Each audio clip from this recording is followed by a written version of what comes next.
President Putin, both of them, it's a warm hug, a warm embrace, and then they walk down that red carpet, and both men then, of course, share the same car. It is an Indian car. It is part of the security protocol team for the Prime Minister. Both of them took a moment to try and savor the Indian cultural performance. There was a troupe of women dancers performing the Bharatanatyam, so that happened.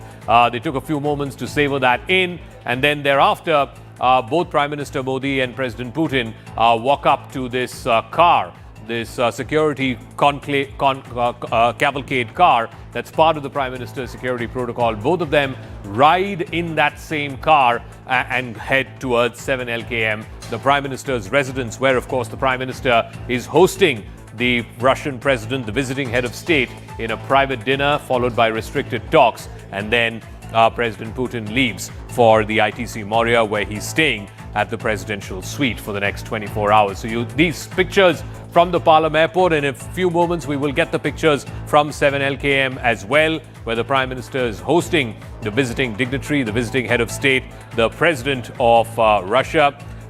Clearly, this is a big moment as far as both India and Russia are concerned, because it comes at a moment of extreme geopolitical flux, at a time of geopolitical rebalancing, if you will, as far as both India and Russia are concerned. The Trump tariffs on India for importing Russian oil have really upended the relationship between India and the United States. It's also upended India's traditional relationship with Russia. Why Russia and India click? I think that's an important one to look at, because Russia supported India all through the Cold War, particularly in the 1971 war, in the liberation of Bangladesh.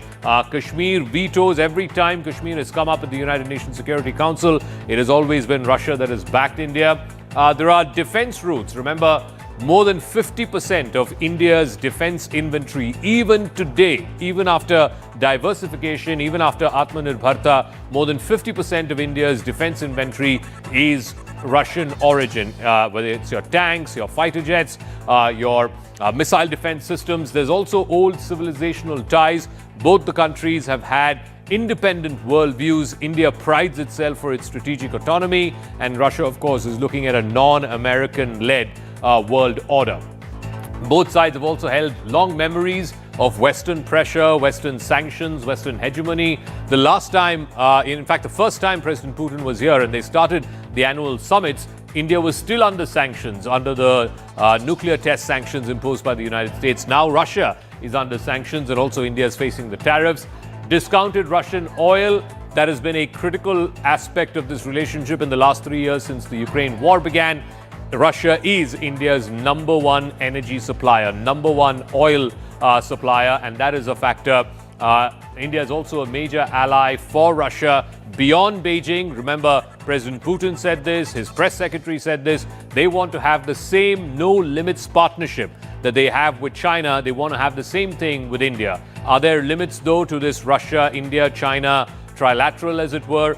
We will wait and try and see what will happen over the next 24 hours to try and assess whether or not that's possible. But I want to open this up to our guests. What can we expect over the next day, the next 30 hours or so? Vivek Kajju is former secretary in the Ministry of External Affairs. Will be joined in a moment by Mukesh Aghi of the US-India Strategic Partnership Forum. Sadaran Dhume from the American Enterprise Institute will also be joining us. And Tatiana Kukureva is a senior Russian journalist who will be joining us from Moscow. But let me start with you, Ambassador Kajju. Like I said, this is a time of delicate strategic balancing that's going on. There is this great power competition between America, Russia. There's China as a rising power. How does India maintain this balance between Russia and America? Let's start there. To be maintained between India and China. Russia is no longer the power that it was during the era of the Soviet Union. Let's be clear on that. We have an intense relationship with Russia, which we need to protect. That relationship is in the civil nuclear area, in space, in defense supplies. But beyond that, Russia is a power that has severe limitations, and that those limitations have increased because of its involvement in the Ukraine war. That war has shown both Russia's advantages, but equally its limitations. So we've got to be conscious of this. Okay. It is a time of balancing. And why is this balancing needed? This balancing is needed because this year has not been a particularly good year for the India-US relationship. Correct. I don't need to go into details. Please recall that it was in February of this year that Prime Minister Modi was one of the first foreign leaders to meet with President Trump. And there was great expectation in Delhi that the India-US relationship will move ahead rapidly on an upward trajectory. That has not happened. So, therefore, India has had to recalibrate its diplomacy, its foreign policy to a large extent. And Okay. what we are seeing today is a product of that recalibration. So, my last point, Zaka, is so the days when Mr. Modi sought to lecture President Putin, if you recollect, that was in September of 2022 on the margins of the SCO summit when he said publicly that this is not a time for war.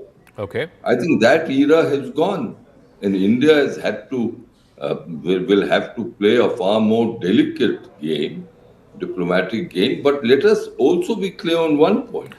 Sir, just 1 second, because we have a live link with the CNN reporter Will Ripley, who is in Delhi and will be covering this visit of President Putin over the next day or so. Will, thank you very much for joining us here on News 18. A lot is on the agenda for both President Putin and Prime Minister Modi. There's trade, defense deals, mobility agreements that people are talking about. What, at the end of the day, do you reckon would be the tangible results that we can expect at the end of the day of negotiations tomorrow? Well, we already know that the two of them are going to be inking a lot of deals, trying to find ways to bolster the economic partnership, the long-standing friendship between India and Russia. But I think what's perhaps even more important than that for both of these men, for Modi and for Putin, is the optics of this. The fact that we saw them once again just moments ago sitting in a limousine together, much like they did several months ago after the SCO summit in China, where they sat and talked privately for nearly an hour in Putin's armored limousine. We saw Prime Minister Narendra Modi waiting on the tarmac to greet Vladimir Putin as he walked off the plane. They are likely doing this, projecting this close relationship, knowing that there's one person in particular glued to the television set watching this very closely. And of course, you and I both know who that is. That's President Donald Trump at the White House. This is coming at a very critical time where relations between Delhi and New Delhi and Washington are arguably at some of the lowest levels in years. At the same time, Russia and the U.S. are trying to figure out a way to negotiate an end to the war in Ukraine.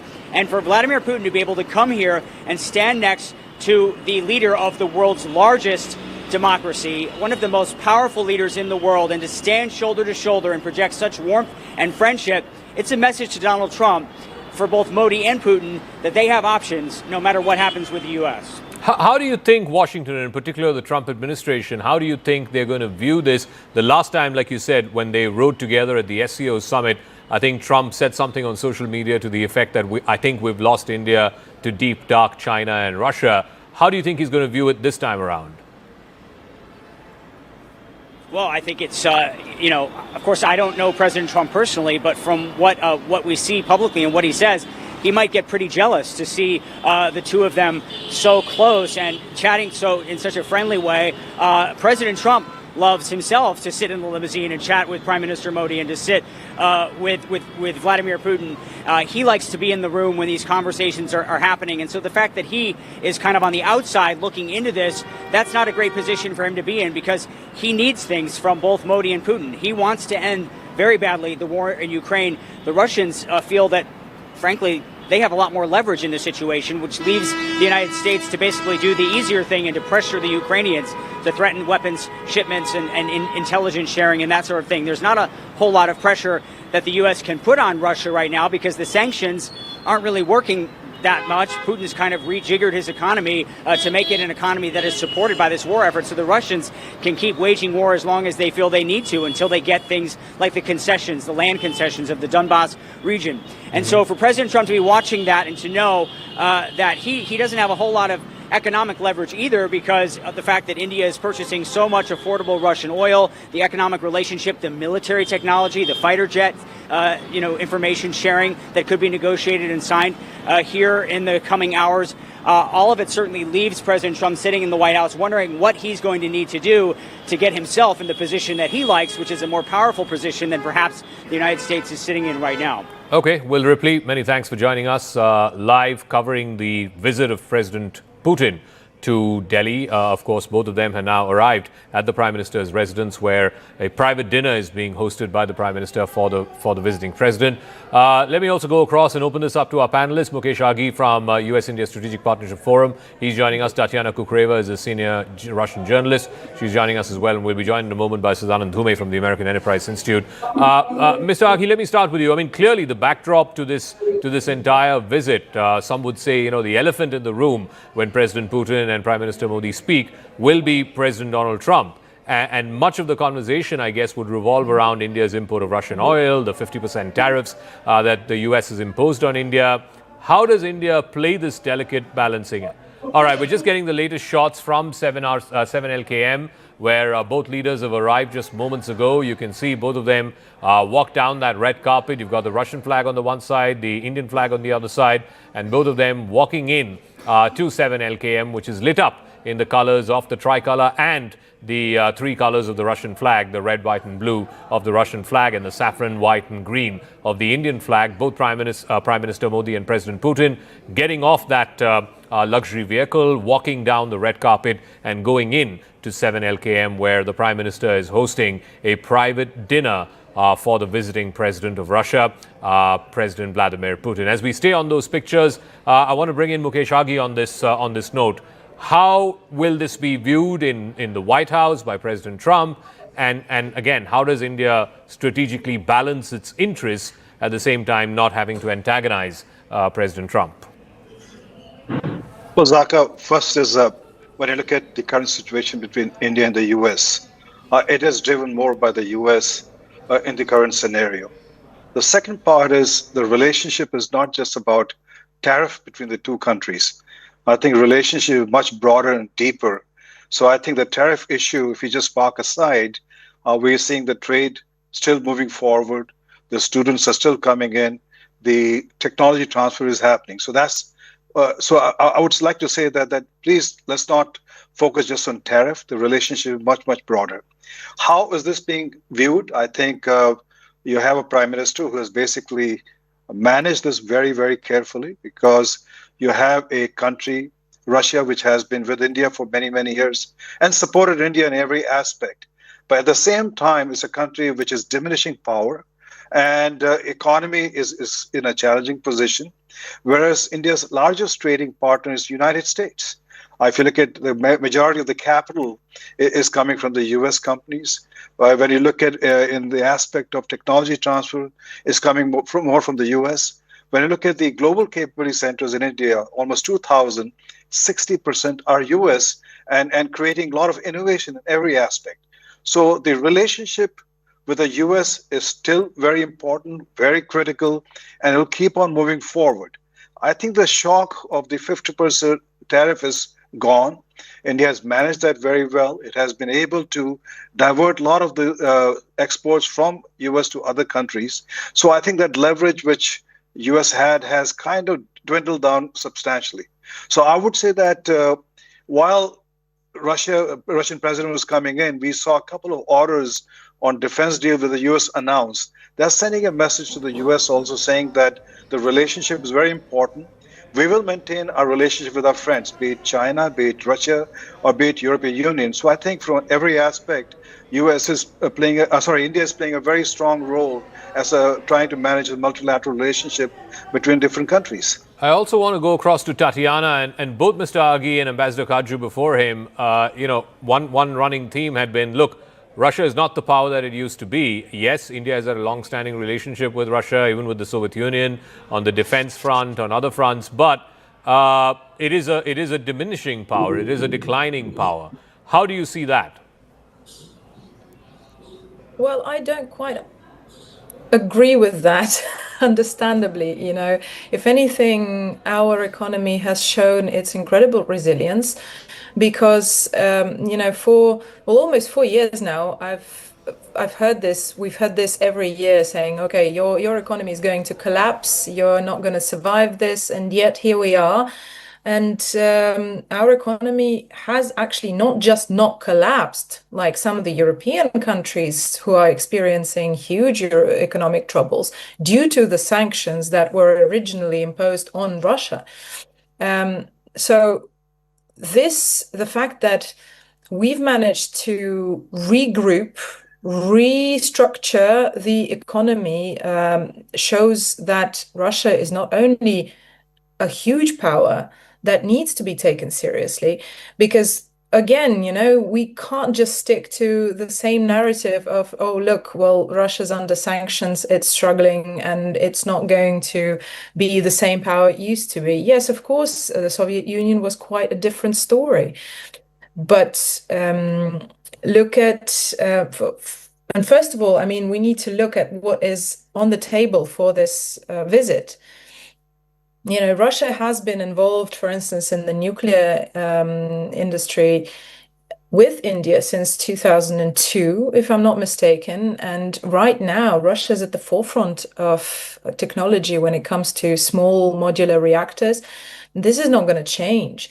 Our defense production is obviously a hugely successful field. And as I think I've already said today, the advantage of Russian defense technology is that it is actually tested in operational capacity.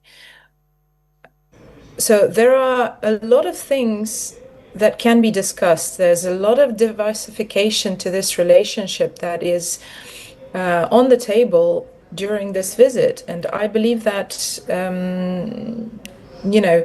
the whole idea of Russia being the underdog here is not at all correct, and it shouldn't. Okay. So we should look at things from a different perspective. So I think Tatiana is right. I mean, tomorrow when the leaders discuss, when they get to the business end of the business day, really, they will be talking about diversification of this relationship. I believe there's something about labor mobility that they will announce tomorrow. There's going to be something about import of fertilizers from Russia. So they're trying to diversify the breadth of this relationship. Sadanand Dhume, senior fellow with the American Enterprise Institute, is also joining us. Sadanand, so, just before you joined, I was making this point both to Mr. Aghi and to Ambassador Kaju that, look, if Trump thought that he could pressurize India with the oil tariffs and get India to put pressure on Mr. Putin to stop the war, that hasn't happened. And if his view was that India will sort of fold and stop importing Russian oil, that hasn't happened either. So how is this visit being viewed in Washington, and this whole strategy of putting those oil tariffs on India, both in terms of what impact it would have on Russia and what impact it would have on India, doesn't seem to have played out, at least the way Mr. Trump thought it would? Thank you, Zaka. I'm not, my own view, I spent some time pondering this. It's not clear to me how linked those two things were in Mr. Trump's mind. Because on the one hand, you have the fact that he imposed this 25% extra tariff on India. But in terms of US-Russia policy, it seems to kind of blow one way and then the other way. So on the one hand, you have had this sort of attempt to pressure Russia, ironically through India, as opposed to sort of directly. But on the other hand, if you look at US policy towards Russia, I think the US appears to be far more eager to beat out some kind of peace deal between Russia and Ukraine. We've had multiple meetings between Special Envoy Witkoff and President Putin, for example. And so I'm not sure if this was all sort of part of this finely coordinated, finely tuned issue. I think what's happened on the tariffs, at least in part, is that that's just Trump's style of negotiating. It tends to be punitive. He tends to try to raise the stakes. And I think he saw a lever on India on the trade stuff, which was related to Russia, which was sort of, maybe connected somewhat to his larger plans in Russia. But I think the trade dispute is at least in my mind, it's a separate strand of policy here. Ambassador Kaju, just in terms of, clearly Trump wants to end this war. And even earlier this week, Steve Witkoff and Jared Kushner were in Russia. Mr. Putin doesn't seem to be in any mind to end this war. He wants to win this war on the battlefield, and he thinks that he's winning the war on the battlefield. But the problem is also those oil tariffs are not going to go away till this war ends. So whether India likes it or not, India has skin in this game. So how does India manage it then, Ambassador? Look, India has wanted the war to end no sooner had it begun. There's no doubt about it. India wants this war to end. I think it's in India's interest that this war ends quickly. But anyone in Delhi who believes that India has leverage over Russia and can contribute to ending this war would be in cuckoo land. I don't think we really have any leverage over Russia on this. This is a European matter for Russia. It's a Western matter. And the Russians have gained substantially on the battlefield. Trump understands that. The Europeans are still hung up on sovereignty issues. And Putin has an advantage here. He can wait it out for quite some time. I think his economy has held. So that is one aspect. The second is that I do not believe that the tariffs have not hurt us. The tariffs have been in labor-intensive industries. There have been layoffs. And while we have tried to look for other markets, there are areas like textiles, like carpets, etc., where there is no substitute for the American market. So the tariffs have hurt. And Modi would like the tariffs to become more reasonable. Certainly, he would like the 25% based on Russian oil exports, that portion of the tariffs to be history, but that's not happening. Yeah. So I think the signal that Mr. Modi is sending to Washington, particularly to Mr. Trump, is that India has alternatives, that India can play the grand strategy game and will not be pressurized by the Americans. Okay. The fact is that what is the ambit of play that we have here? On that, we can have a discussion till the cows come home and not arrive at a definite consensus. Okay. But my last point, we are hurting. On that, let there be no doubt. Despite all the signaling that is being sent to Washington, we are hurting because of tariffs.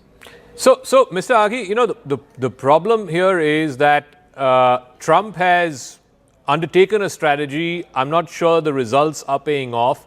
And two, by taking the actions he has taken, he's only pushing India further and further into Russia's embrace. In fact, just before he arrived here, President Putin and his press secretary basically said that we want to have the same kind of relationship with India that we have with China. Now, you could argue that it's not possible because of all kinds of reasons, but at least in the Russian thinking, in the Russian point of view, they want to have the same relationship, the same no limits partnership that they have with Beijing. They want to extend that to India as well. And some would say, why shouldn't India take that hand of friendship? Because after all, Trump is pushing us in that direction. Well, I would not basically measure the relationship India has with the US vis-a-vis Russia or China, because the relationship is much broader, much deeper. You have around 5+ billion Indian Americans who basically are quite engaged in the economic, social environment, technology environment, academia, and they work very closely either from emotional attachment or economic attachment with India. When you look at the corporate America, and I have talked to roughly 80+ global CEOs in the last 30 days, not a single one has said that they will move the investment out of India, or they will move their supply chain out of India, or they will shorten their investment in their global capability centers. So I think you have to understand the relationship between United States and India is very, very different than with Russia or with China. I mean, so with Russia, it's more on a commodity base. You're basically getting oil or you're getting other commodities itself. As far as trade goes, I mean, India's export to Russia is less than $5 billion. Whereas with the US and India is over $200 billion two-way trade itself. So I think the relationship is very, very different, very solid. Yes, tariffs are hurting, but I think the relationship is not just based on tariff. And I think last quarter GDP results showed tariff or no tariff, India's economy grew by 8.2%. Tatiana, one of the points that a lot of guests have made, and I think what Mr. Aghi was also trying to allude to, is that the relationship between India and Russia basically has two legs. One is the defense relationship, which is an old one. I mean, even today, despite diversification, despite, Atmanirbharta or self-reliance for defense manufacturing, more than 50% of India's weapons inventory has a Russian origin. So that's a long-standing one. And the other leg now, particularly since this war began, is on the energy side, with India importing a lot of Russian oil. But beyond that, whether it is people-to-people contact, and I was looking at it, there are 70,000 Indians who are living and working in Russia right now. There are 5 million Indian Americans. The breadth of this relationship is very limited. It's very thin. Well, this is exactly what is being looked at in terms of diversification, including during this visit. You know that the State Duma has just ratified the agreement that basically lays the foundation for many things, a legal foundation for including the labor, logistics, but not limited to that. And however small it feels, but for instance, in central Moscow, where I'm right now, it feels like we've had a lot more tourism from India. There is this connection between the people of Russia and India that has been there for decades. I mean, there is a cultural connection. I've had the pleasure of meeting Mr. Adil Hussein this year and in Moscow, and we spoke of Russian literature and the influence it's had on Indian cinema to begin with. But there's a huge history between our two nations. So to diminish it all to the level of the relationship being stood on, as you say, on two legs of defense exports and energy trade, also even diminishing that to the fact that India literally saved the economies of European nations, even of the US to some extent, by continuing to buy Russian oil and by stopping the oil prices from rocketing sky high back in 2022. It is a little bit too black and white to my taste. Okay. So Sadanand, the strategic logic in the last 25 years, which underpinned the India-US relationship was, if there's one country that can challenge US primacy, it is China. Somehow Trump seems to have, thrown that logic out the window. He's very keen to cut a deal with Xi Jinping. They even had a phone call, I think, a few days ago when this whole tensions between China and Japan were ratcheting up over Taiwan. He seems keen that he doesn't want to sort of intrude in what he sees as Beijing's sphere of influence or Xi Jinping's sphere of influence. As far as India is concerned, we've had our own history with China, but relations seem to be on the mend. And now Russia is basically saying that we want to have the same relationship with India that we have with China. And there are also concerns that because of the war, effectively one of the consequences of this war has been that Russia has been pushed further and further into Beijing's embrace. That's something that the Russians are also concerned about, and certainly it's something that concerns folks here in New Delhi.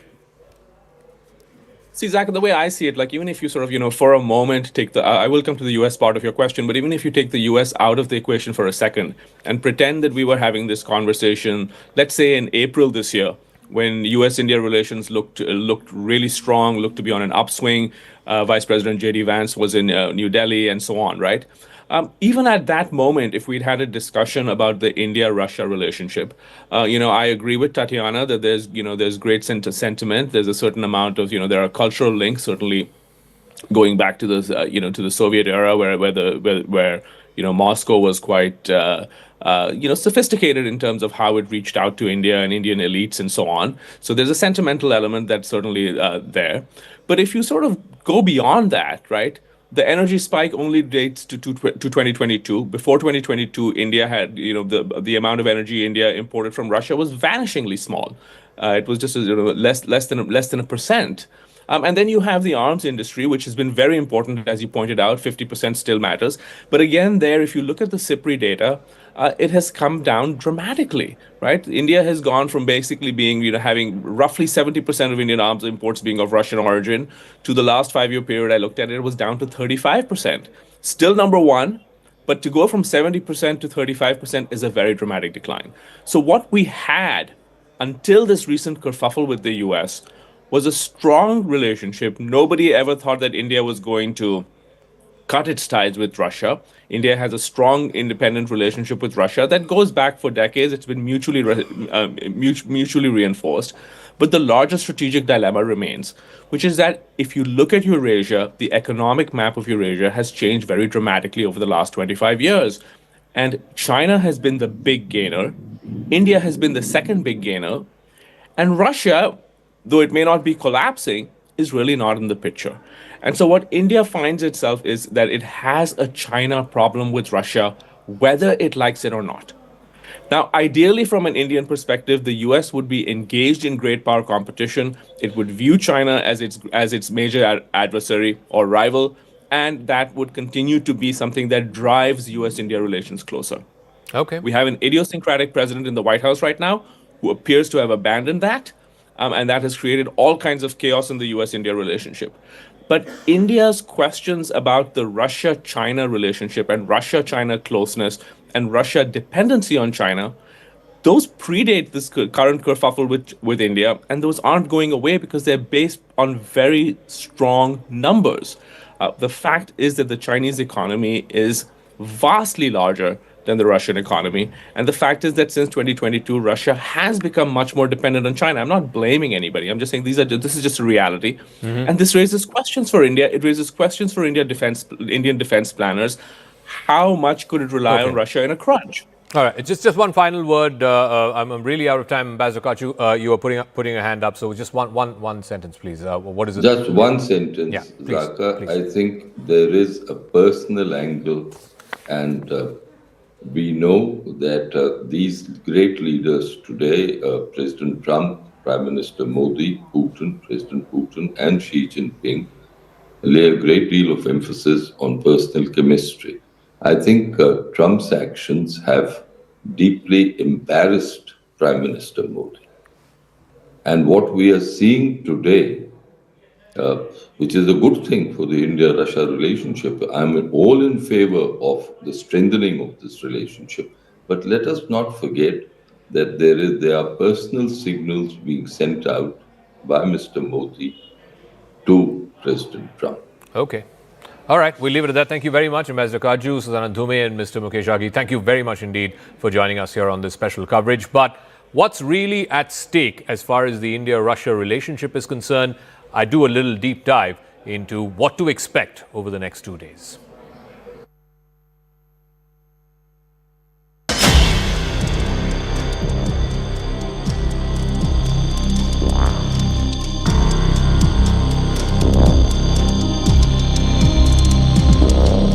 President Vladimir Putin of Russia arrived in New Delhi Thursday for the annual India-Russia summit, which marks Russia's long-standing partnership with India.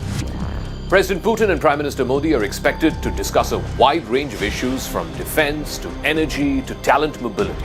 As many as 10 agreements between the two governments are expected to be announced during the visit. Putin is traveling with 75 Russian CEOs, the largest delegation that he's carried to India in the last 20 years. But looming over the bilateral discussions between Putin and Modi will be a third figure, a man who's been testing the limits of this partnership, US President Donald Trump. The timing is particularly sensitive for India, which has been searching for ways to resolve its tariff situation with Trump, particularly the oil tariffs. Trump has accused India of financing Russia's war on Ukraine by buying Russian oil. He has singled India out and imposed 25% oil tariffs on India, which is the only country to face these tariffs, even though China imports much more Russian oil than India does. Last month, India's biggest oil companies, both public and private, said that they would stop buying Russian crude after US sanctions on Russian oil giants Rosneft and Lukoil, which are the two biggest Russian energy companies. The bilateral summit signals to the world that both India and Russia are committed to this relationship that dates back to the Soviet Union. This is the 23rd version of the annual summit, which first began in the year 2000 when Vladimir Putin first became president. For both Putin and Modi, this is an opportunity to show to the world, and in particular to Donald Trump, that they have friends and partners beyond America. Мы нацелены вывести сотрудничество с Китайской Народной Республикой и с Республикой Индия на качественно новый уровень с усилением его технологической составляющей. На это нацелено множество совместных проектов в энергетике, в промышленности, космосе, сельском хозяйстве и так далее. По вопросам экономической повестки у нас выстроен содержательный диалог с председателем Китайской Народной Республики господином Си Цзиньпинем. Также подробно будем обсуждать эти темы в ходе предстоящего визита в Индию с премьер-министром господином Нарендрой Моди, включая увеличение импорта индийских товаров на наш рынок. But Prime Minister Modi, who shares a warm personal bond with Vladimir Putin, will have to walk a tightrope between managing India's relationship with Russia, which is its biggest arms supplier, while at the same time he has to cater to the United States, which is India's biggest trading partner. And that is a challenging line to walk, even in the best of times. Putin arrived in Delhi Thursday evening for the summit. The following day, he and Prime Minister Modi discussed ways to strengthen trade and economic ties. India-Russia trade ties have been minimal, with India exporting less than $5 billion to Russia. Much of the trade of $68 billion has been dominated by India's import of Russian oil. India would like to diversify its trade with Russia, including increasing India's import of Russian fertilizer and the construction of small nuclear reactors in India. A new agreement on labor mobility is also expected, which would make it easier for Russian companies to hire workers from India. Russia has been facing an acute labor shortage, which has been exacerbated by the war in Ukraine, and also there's been a decline in the number of migrants coming to Russia from Central Asia. Successive Indian governments have chosen to follow a path of strategic autonomy, where alliances and partnerships are dictated by India's interests, but now India has to strike a balance between two great powers, Russia on the one hand and America on the other. India has a strong bond with Russia and depends on Russia for its military weapons. It has faced the wrath of Western countries, both America and Europe, for its neutral stand in the war in Ukraine. India has abstained from all UN votes on the Ukraine war. But the new complication is India's strained ties with America. Both countries have had a strategic partnership over the last 25 years, but now Trump is really testing its limits. The bipartisan consensus was partly because Washington viewed India as a counterweight to China. But Trump's hefty tariffs have completely upended that. Indian oil companies began buying a lot of discounted oil from Russia after the invasion of Ukraine in 2022. More than a third of India's oil imports have been from Russia in the last 3 years. And this became a major sticking point in India's trade negotiations with Donald Trump. Trump slammed an extra 25% tariff on India, doubling the tariffs initially imposed on all Indian exports. But India won't be able to turn off the Russian tap overnight, and that is something that even Trump has acknowledged. Well, I understand India no longer is going to be buying oil from Russia. That's what I heard. I don't know if that's right or not, but that's a good step. We'll see what happens, okay? But what Russia loses out on oil, it might gain on the defense front. India spends tens of billions of dollars on military equipment to protect its borders with China and Pakistan. Russia is India's biggest supplier of weapons. Most of its air defense systems, its fighter jets, its missiles and guns used by the armed forces are of Russian origin. According to the Stockholm International Peace and Research Institute, even today, India depends on Russian imports for more than 60% of its weapons.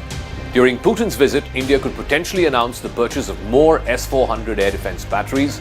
The S-400, as well as the long-range BrassTacks missile, which was an India-Russia collaboration, played a significant role in Operation Sindoor with Pakistan back in May. Although India has been diversifying its sources of weapons, it's buying more now from Israel, from France, and even from the United States. Even today, over 60% of India's armed inventory is of Russian origin. India's dependence on Russia for maintenance, spare parts, and support for its defense equipment is going to continue, and in fact, it's only going to be further accentuated in Putin's visit. All right, so the red carpet is being rolled out for visiting Russian President Vladimir Putin. It's the first time he's visiting India since the Russia-Ukraine war began more than 3 years ago.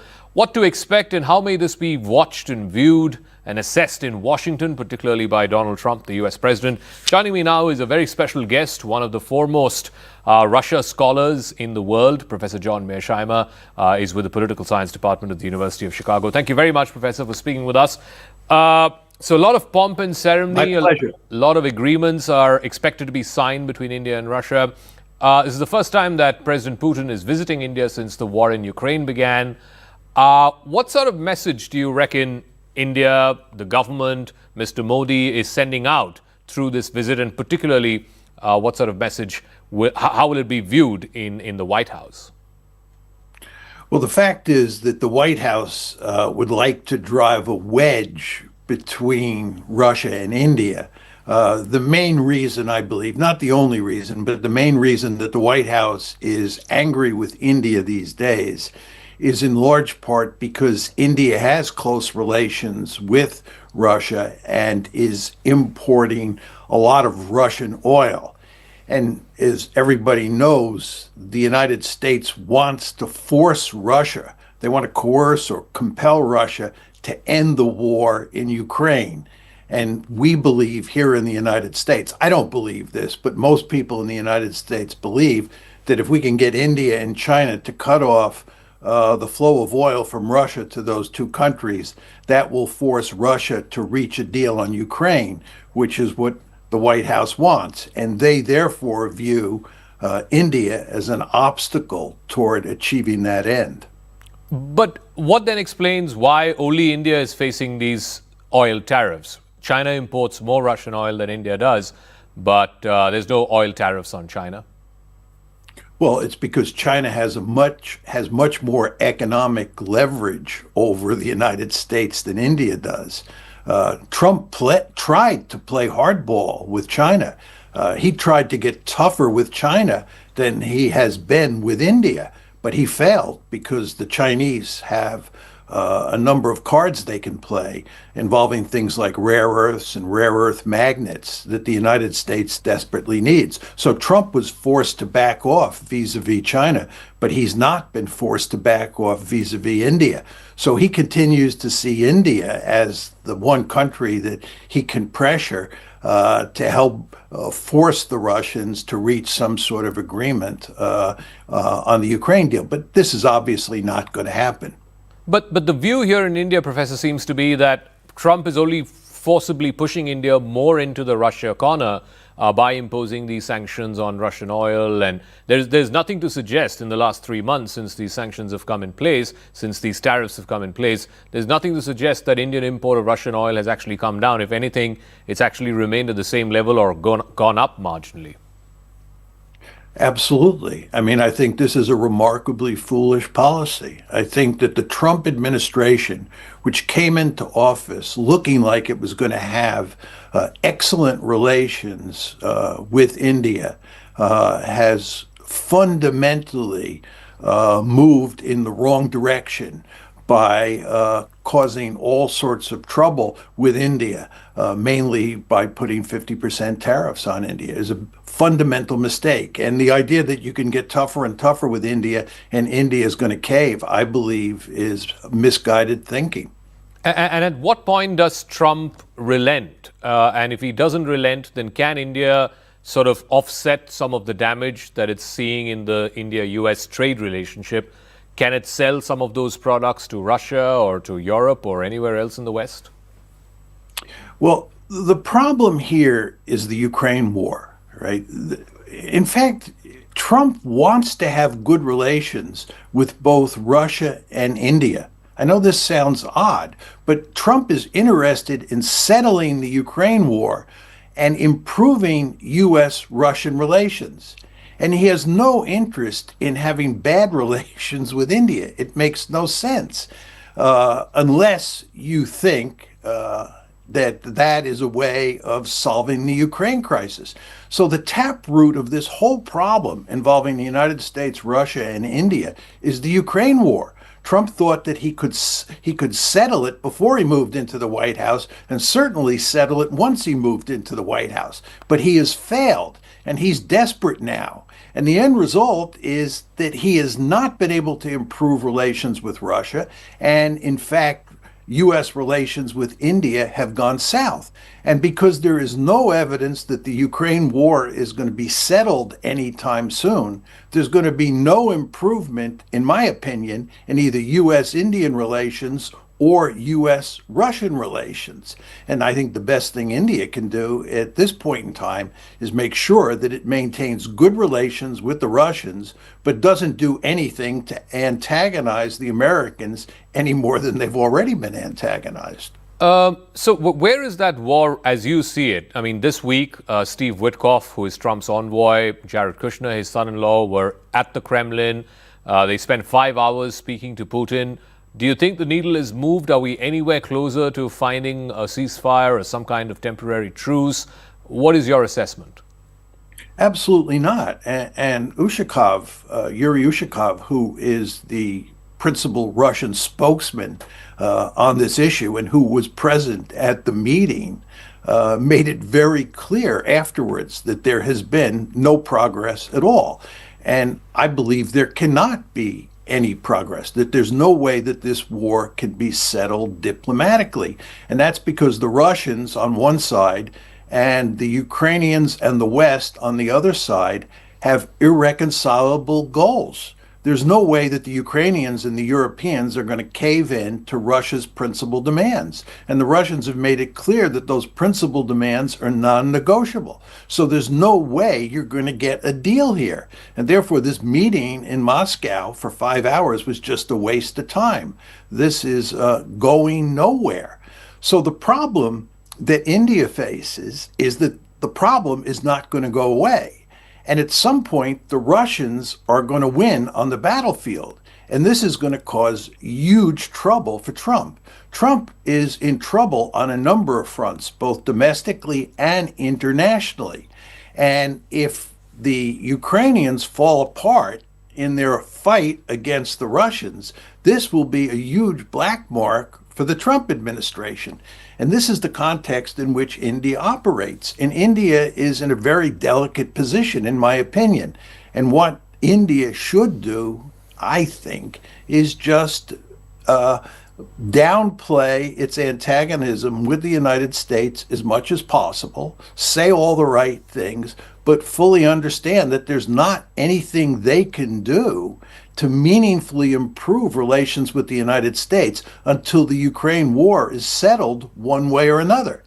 So the broad contours of this 28-point peace plan, which Trump has put up and his envoys are negotiating with the Kremlin, the nub of it seems to be that the remaining areas of the Donbass region, I think there's about 10% or so in Donetsk, which is still under Ukrainian control. If Ukraine were to give that up, and Russia keeps those 4 provinces in the east, then it might be open to some kind of a ceasefire. Is that a reasonable sort of inference of where things stand right now? And what is it that will take Vladimir Putin to end this war? With all due respect, I don't think that would do the trick. First of all, the Russians have no interest in a ceasefire because they're doing well militarily on the battlefield, and they see a ceasefire as a way for Ukraine to stop the war temporarily and rearm. So the Russians say there has to be a genuine peace agreement. Now, you raised the issue of territory, and there's no question that the Russians demand that Ukraine and the West recognize their annexation of these 4 oblasts in the east plus Crimea. But there are two other huge issues floating around out there. One is the question of admission to NATO and security guarantees. It looks like admission to NATO might be taken off the table. But the fact is, the West still is talking about meaningful security guarantees for Ukraine, which is a de facto version of NATO membership. The Russians say this is unacceptable. And then finally, there's the whole question of disarmament. The Russians demanded back in the Istanbul negotiations in March, April of 2022, when they were negotiating, the Russians were negotiating with the Ukrainians, that the standing Ukrainian army, once the war was ended, be about 85,000 men. That was the Russian demand. The Ukrainians said at the time that the number should be 250,000. Well, the West is now talking about a standing Ukrainian army of 800,000 men, maybe 600,000 men. These numbers are categorically unacceptable to the Russians. So you have huge problems on the disarmament front, you have huge problems on the security guarantee front, and you were raising the issue of territory. The Ukrainians have made it clear, and the Europeans have made it clear, that they won't agree to giving up any Ukrainian territory to Russia. So this is why this is a non-starter, and it's going to be settled on the battlefield, and it's going to be settled in Russia's favor. One of the things that President Putin also spoke about just before coming to New Delhi, and I think his press secretary elaborated that in greater detail, is that they want to have more economic engagement with India. They want to have with India the kind of no limits partnership that they have with China. You think it's possible at all? I think there's no question that the Russians are desperate to have good relations with countries outside of the West. And India is a prime candidate from Moscow's perspective to have good relations, both economic and political. So I would imagine that the Russians will be willing to cut a good number of sweetheart deals with the Indians, because the Russians, again, have a vested interest in having good relations with countries outside of the West. The view here in Delhi seems to be, particularly since the start of this war, is that Russia has moved closer and closer into Beijing's embrace. And that for India has problems because of our own problems with China. Yes, that's exactly right. And by the way, I would point out to you that that too is driven by the Ukraine war. It shows you just how important the Ukraine war is for India, as paradoxical as that might seem. But what's happened here is that because of what's happening in Ukraine, the fact that the United States is basically at war with Russia in Ukraine, that has driven the Russians into the arms of the Chinese. It has caused them to have remarkably close relations, relations that they wouldn't have, close relations that they wouldn't have absent the Ukraine war. This is a problem for India because India faces a serious threat from China. I would argue that the major threat facing India today and in the foreseeable future comes not from the United States or from Russia, it comes from China. But the problem is that the Russians cannot in any way at this point in time help India deal with China, because Russia is in a full body embrace with China, again, because of the Ukraine war. And a final word, so come back to something that you said earlier. So your advice, if you were asked advice by the Indian government, would be to deepen its engagement with Russia, but at the same time, do not antagonize the United States, and particularly Donald Trump. Yes, I think that there's no question India is in a difficult situation here. It's not a catastrophic situation by any means. They're in a very difficult situation. India has to walk a fine line. India has a deep-seated interest in having very good relations with Russia. It has a deep-seated interest in increasing trade with Russia, importing important weapon systems like the S-500, and maybe this fifth generation fighter plane that they're talking about. But there's no question India wants to have good relations with Russia moving forward. But at the same time, it certainly doesn't want to antagonize the Americans. It wants to do everything it can to ameliorate the problem that it faces. Of course, that's hard to do because of the Ukraine war. But I think that India can go a long way towards not exacerbating the situation with the United States, which is the best I think you can hope for at this point in time. All right, Professor John Mearsheimer, it's always a pleasure speaking with you. Thank you very much for joining us, sir. Thank you for your time and your thoughts. Thank you. Thank you for having me on the show.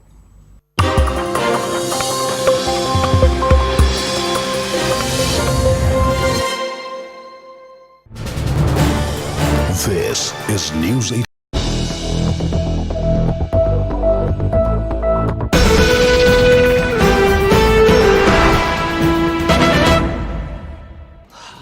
Salute है जी। आप देश की रक्षा में जान लगा देते हैं और आप घर घर में तार लगाते हैं जी। ई बीम टेक्नोलॉजी से बनी, न जले न पिघले, सबकी रक्षा करे। हम सरहद पर लोगों की रक्षा करते हैं और आप देश के अंदर। सैल्यूट तो बनता है जी। अपार अणुशक्ति फायर प्रोटेक्ट वायर, अपार देश का तार।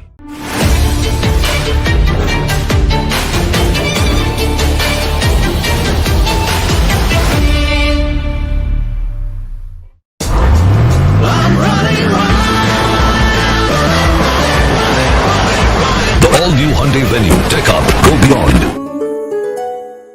Finessa Windows, beautiful and durable designs. Installation से maintenance की lifelong customer service. आपके घर में Finesta नहीं है तो कॉल कीजिए. Find finer Finesta.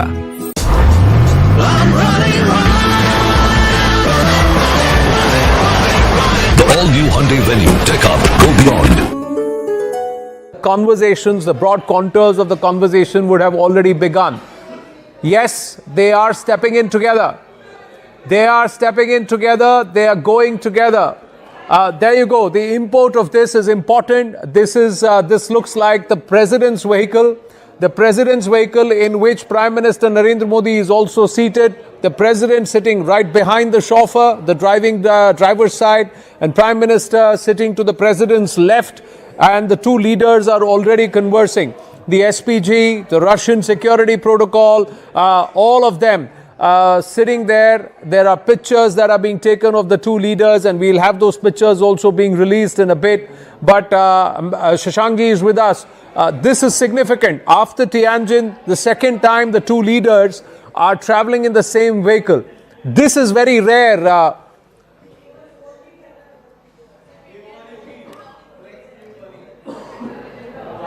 Shashankji, can you hear me? I can hear you. So there is a very time constraint is there. They have to discuss. There's so many issues of great importance for bilateral relations and for the global situation as it is evolving, and issues of war and peace, that I think it's important that they should discuss this in the cars in a safe environment and take every opportunity to express their thoughts to each other. But this is quite rare. This doesn't happen often. Surya Jayanti, Nikita Menkovich with us. Nikita Menkovich, this will be important. The Russians will be watching this. There is a show of fist and then, of course, something symbolic. The conversations, the broad contours of the conversation would have already begun. Yes, they are stepping in together. They are stepping in together. They are going together. There you go. The import of this is important. This looks like the president's vehicle. The president's vehicle in which Prime Minister Narendra Modi is also seated. The president sitting right behind the chauffeur, the driver's side, and Prime Minister sitting to the president's left. And the two leaders are already conversing. The SPG, the Russian security protocol, all of them sitting there. There are pictures that are being taken of the two leaders, and we'll have those pictures also being released in a bit. But Shashangi is with us. This is significant. After Tianjin, the second time the two leaders are traveling in the same vehicle. This is very rare.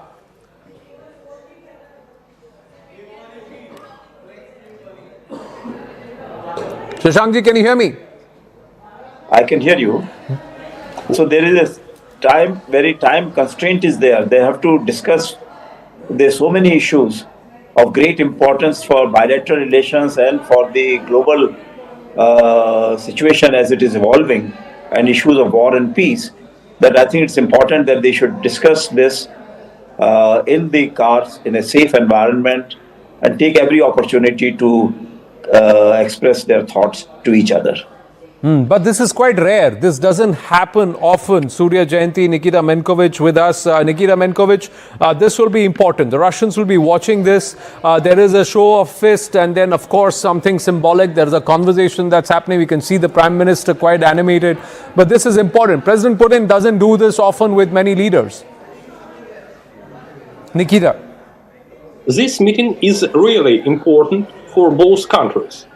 For a long time, we had been main partners as Soviet Union and India. Now we're